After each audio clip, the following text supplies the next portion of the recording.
अगर मैं आपसे एक माँ के तौर पे ये एड्रेस कर रही हूँ, तो क्या कभी कोई माँ अपने बच्चों से ये कहेगी कि जला दो, आग लगा दो, तोड़ दो, सर तोड़ दो, डंडे पकड़ लो हाथ में, पेट्रोल बॉम्ब्स पकड़ लो हाथ में, और उसके बाद अपने बच्चे आराम से बैठे, लोगों के बच्चे जेलों में रुल रहे होते हैं, और गाली देना, बदतमीजी करना, गिरबान पकड़ लेना, बड़े छोटे का लिहाज ना करना, ये हमारे एथिक्स नहीं है। और अगर कोई आपको गाली गलौज सिखाए, अगर आपको कोई इल्ज़ाम लगाना, पगड़ियाँ उछालना सिखाए, तो वो आपका हमदर्द नहीं है। इस टेंशन के, इस स्ट्रेस के कि उनके वालिदैन उनकी फ़ी अफोर्ड नहीं कर सकते, या अगर अफोर्ड कर सकते हैं तो बच्चों के अंदर खुद एक सेल्फ रिस्पेक्ट भी होती है, वो अपने माँ बाप पे बोझ नहीं बनना चाहते।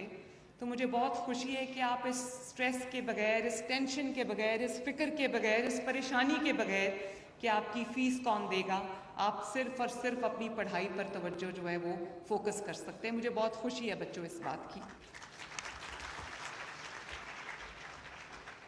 और मैं पहले कह चुकी हूँ कि जो फाइनेंशियल बैकग्राउंड होती है वो इंसान के अपने हाथ में नहीं होती। बहुत बार ऐसा होता है कि आप एक आसाइश वाले घर में पैदा होते हो, एक ऐसे घर में पैदा होते हो जहाँ आपको ज़्यादा मेहनत नहीं करनी पड़ती, और कुछ बच्चे ऐसे हैं जो बहुत टैलेंटेड हैं, जो मेरिटोरियस हैं, जो होनहार हैं, और वो अपने तालीम को अफोर्ड नहीं कर सकते। लेकिन मैं एक बात आप सबको आज कहना चाहती हूँ, वो जो फाइनेंशियल गैप्स हैं ना, वो तो ब्रिज नहीं हो सकते, लेकिन जो दुनिया का, तारीख का, हिस्ट्री का सबसे बड़ा सोशल इक्वलाइज़र है वो एजुकेशन है। और यही आपने सुना होगा कि किसी पीएन का बेटा या किसी मेहनत कश का बेटा किसी बड़े ओहदे पे पहुंच गया, ये कभी आप सुनते हो ना, अक्सर सुनते हो। उसकी वजह क्या होती है? उसकी वजह सिर्फ और सिर्फ तालीम होती है। तो तालीम वो सब बैलेंस आउट कर देती है जो गैप्स होते हैं। और मैं ये चाहती हूँ कि आप लोग तालीम हासिल करो और बड़े बड़े ओहदों पर पहुँचो, ताकि आप इस मुल्क में, जो इस मुल्क ने हमें इज़्ज़त दी है, जो इस मुल्क ने हमें ऑनर दिया है, जो इस मुल्क से हमें सब कुछ जो मिला है, ये मुल्क एक अल्लाह ताला की बहुत बड़ी नेमत है। तो मैं ये चाहती हूँ कि आप सब, अब पे बैक टाइम है, पढ़ो और इस मुल्क की खिदमत करो। और ये एक एक बच्चा अपने आप को ऐसे समझे कि ये बिल्डिंग ब्लॉक है, एक एक बच्चा एक एक ईंट है जो इस मुल्क की तरक्की में लगेगा। ये बिल्डिंग ब्लॉक है जिसके ऊपर पाकिस्तान खड़ा होगा इंशाअल्लाह ताला आने वाले दिनों के अंदर। और सिर्फ स्कॉलरशिप्स नहीं, बहुत जल्दी मैं आपके पास लैपटॉप्स भी लेकर आ रही हूँ,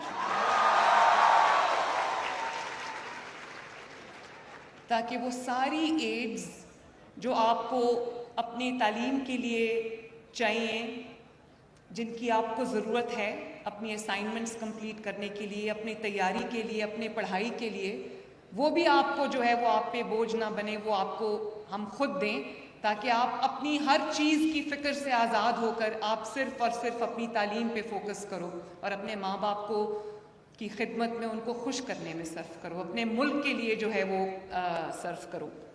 तो मैं ना सिर्फ अब हम इलेक्ट्रिक बाइक्स भी दे रहे हैं स्टूडेंट्स को, और पहले जो 30,000 बाइक्स जा रही हैं, अब मेरा ये दिल है कि उसमें भी बच्चियों की बहुत बड़ी तादाद है। रिक्वेस्ट आई थी कि हमें मुश्किल होती है अपनी यूनिवर्सिटी या कॉलेज या अपना जो भी इंस्टीट्यूशन है वहाँ जाते वक्त तकलीफ़ होती है, और कोई ड्राइवर नहीं है, बसेस में जाना पड़ता है या और सवारी पे जाना पड़ता है, किसी के साथ शेयर करनी पड़ती है। तो फिर हमने ये जो इलेक्ट्रिक बाइक्स की स्कीम शुरू की थी। अभी मैं चाइना में देख कर आई हूँ कि एक अच्छी इलेक्ट्रिक बाइक जो है उनको हमने कहा है कि अपने मैन्युफैक्चरिंग यूनिट्स जो हैं वो पंजाब में लगाएं, और मेरा दिल है कि मैं 1 लाख बच्चों को फ्री इलेक्ट्रिक बाइक्स जो है अगले साल में दूँ इंशाअल्लाह। और बच्चों, एक चीज़ आपको और भी पता हो कि आप में से जितने बच्चे यहाँ पर बैठे हैं, ये जो होनहार स्कीम है, मैं राना सिकंदर को और जो सेक्रेटरी हायर एजुकेशन हैं डॉक्टर फ़रूख, उनको दोनों को मैं शाबाश देती हूँ कि उन्होंने दिन रात एक करके उन्होंने इस ख्वाब को हकीकत बनाया। लेकिन कोई बच्चा, आई एम श्योर, मैं बहुत सर्टिट्यूड के साथ ये बात कह रही हूँ कि कोई बच्चा यहाँ खड़ा होकर हाथ उठा के कह दे कि मुझे मेरिट पे स्कॉलरशिप नहीं मिला। 100% मेरिट पे ये स्कॉलरशिप्स गए हैं माशाल्लाह। उन बच्चों को गए हैं जो डिज़र्विंग हैं, उन बच्चों को गए हैं जो मेरिटोरियस हैं, उन बच्चों को गए हैं जो हार्ड वर्किंग हैं, कुछ करना चाहते हैं, पढ़ना चाहते हैं, लेकिन उनके शायद हालात उस तरह से इजाज़त नहीं देते। तो जैसे मैंने कोशिश की है कि चीफ मिनिस्टर ऑफिस में, पंजाब में, हर जगह 100% मेरिट को इम्प्लीमेंट करूं। ये मेरे बहुत सारे MNAs MPAs यहाँ बैठे हैं, ये कभी कभी मेरे से नाराज़ भी हो जाते हैं। मैं बिल्कुल ना सिफारिश सुनती हूँ, ना सिफारिश पे कभी कोई अपॉइंटमेंट करती हूँ। ये आपकी अमानत है, इसमें बिल्कुल ख़यानत नहीं हो सकती। और एक और बात कि मैंने ये जाने बगैर, ये तहकीक किए बगैर कि कौन सा बच्चा किस सियासी जमात से वाबस्तगी रखता है, किस पॉलिटिकल पार्टी से उसका ताल्लुक़ है, अगर आप पंजाब में हो और आप होनहार हो तो आप इस स्कॉलरशिप के अहल हो।